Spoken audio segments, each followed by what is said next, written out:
Hello, everyone. Abby Wake back here, and we are with someone extremely special to me. She's not just a good friend of mine. I find her that she's such a warrior. Like, whenever I am around her, I'm always so impressed, and I've always feel like she makes me stand a little bit taller just with her bravery and her strength and what she gives to the world. And not only do I see it in herself, but I see it in her daughter, which is such an interesting topic because today we're talking about teen pregnancy. So with Voice 11, she has experienced teen pregnancy and what that is for her, and we're going to have a little chat about it.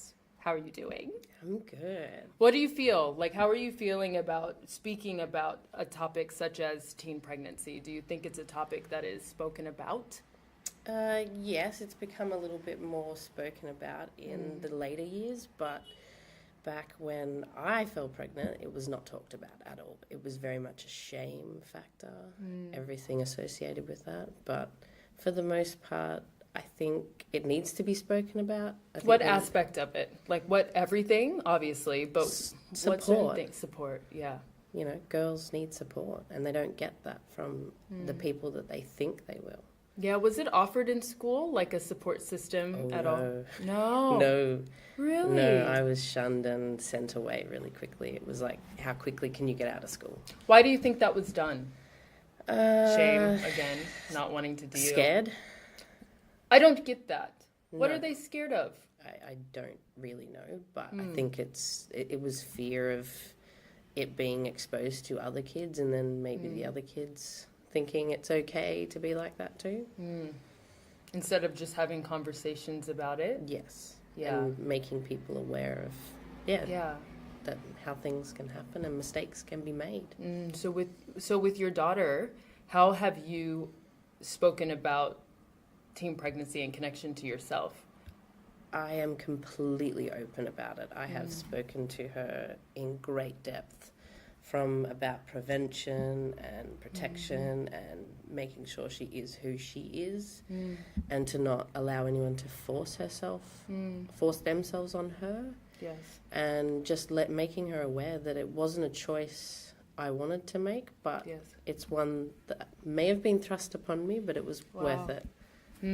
Because that's a conversation, isn't it? A big conversation about just how to communicate with your kids, just about sex in general. Like, I feel like even now, parents don't know how to do it. They're like, no. Oh, yeah. There's Google. They have friends. Yeah, they shut straight down, which is the wrong way to take about it. Whether you like to talk about a topic or not, It doesn't matter. I believe you should still be open about it.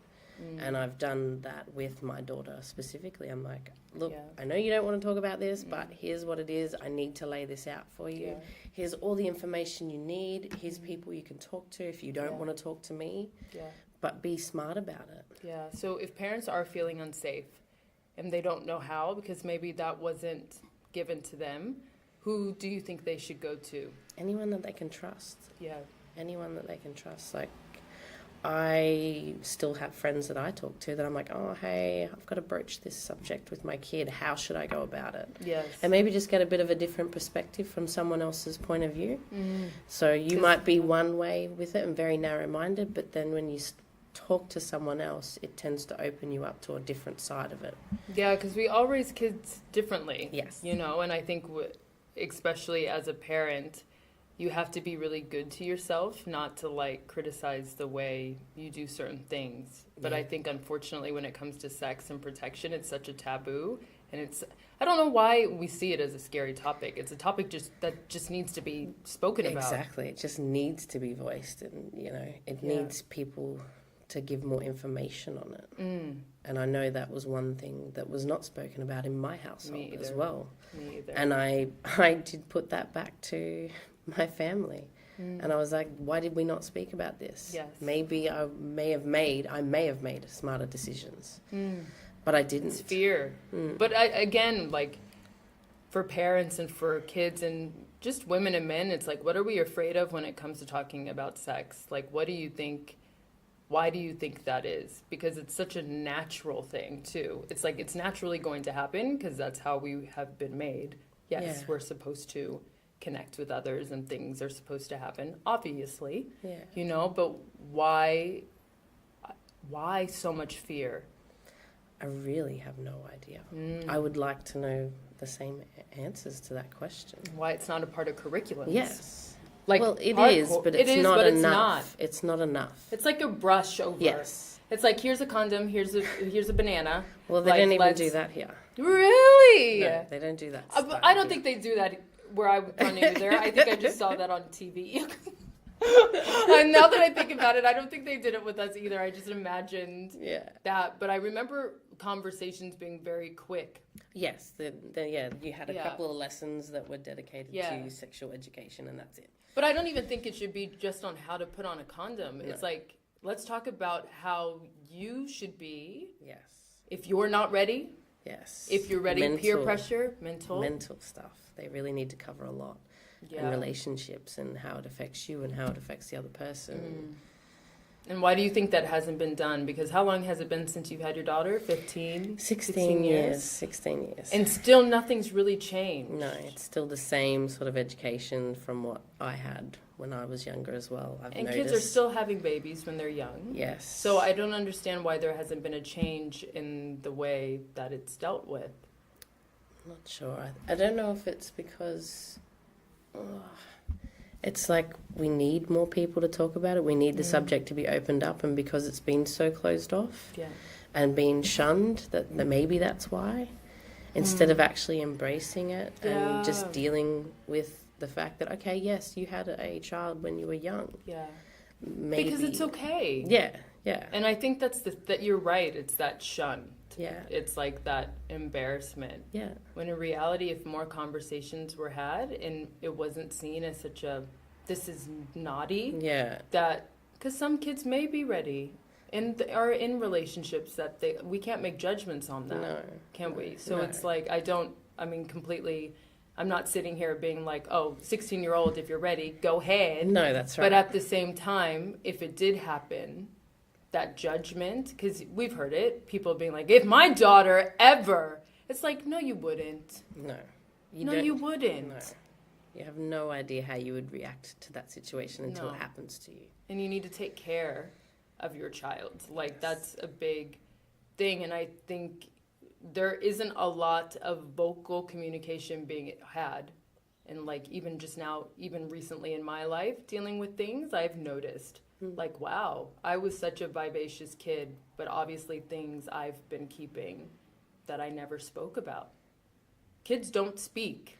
No, and I was one of them as well. Yeah. I didn't speak, and I suppose it was hard in my family. You're allowed to show some emotion, but it was like most of the time you weren't allowed to cry. You weren't allowed to do these things. Me too. I remember, like, after a while, and maybe this was a defense mechanism for my mom, she'd be like, stop being so emotional. Yes. Stop crying. And it's like, but I have to feel this, you know? Like, I think by doing that, we're diminishing just, like, a whole bunch of things that cause... It just pushes Other you things. to push every emotion down or push it away, and let's try not to think about that. and Yeah. Deal with it later, and the problem is when you deal with it later, it becomes a bigger problem than it needs to be. Yeah. Instead Because of- as an adult now, looking on your 15-year-old self in that situation, what would you say to yourself? What would you say to teenage girls, boys, men, women, parents out there? What would you say? Educate yourselves. Beyond Do just the- a book. Yeah, do the research and actually look inside you and notice what you feel, because, yeah, you might be ready to take that step, but be smart about it and realize that you could actually bring a life into this world, whether you want to or not. That's huge, too. Because even when we say, I want to be a mom, the reality of being one is completely different than being like, So I want a scary. mom. It's it's So still scary. scary. Yes. It's still scary. You're just like, what did I do here? Like, it's beautiful and it's wonderful, but Yes. it's more than just words. There's way more beyond that. There's your whole Emotional. life changes. Completely. Whole life changes in a completely different way. Yeah. And you couldn't even imagine. I had goals, I had dreams, and those did get pushed aside for the most part, but I wouldn't change a minute of it Yes. because she's pushed me to be who I am today. Yes. And my whole existence, although I decided at the point when I found out I was pregnant, I didn't get a choice to have options. I had no option. I went, okay, well, I have to provide for this life now, and I will do that.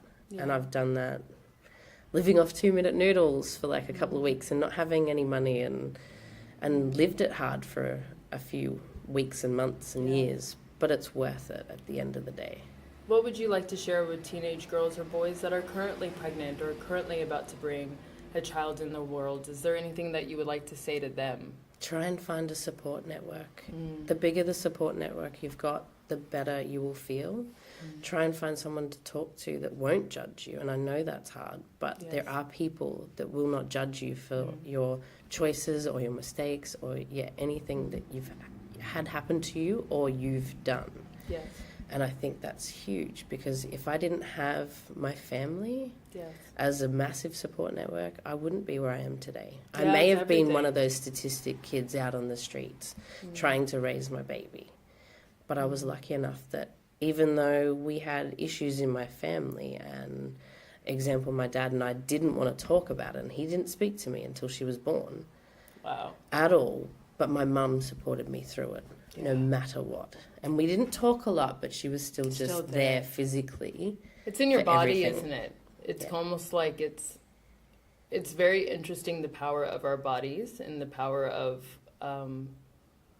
even support doesn't always have to be vocal, because No. sometimes just probably even having your presence of your mom just there, because you're pretty close with your mom. I am now, yeah. Yeah. Took many years to get there, Yeah. but I think, yes, it's been worthwhile for both Yeah. her and me. It's time. It is. Time and patience. Anything else you want to share?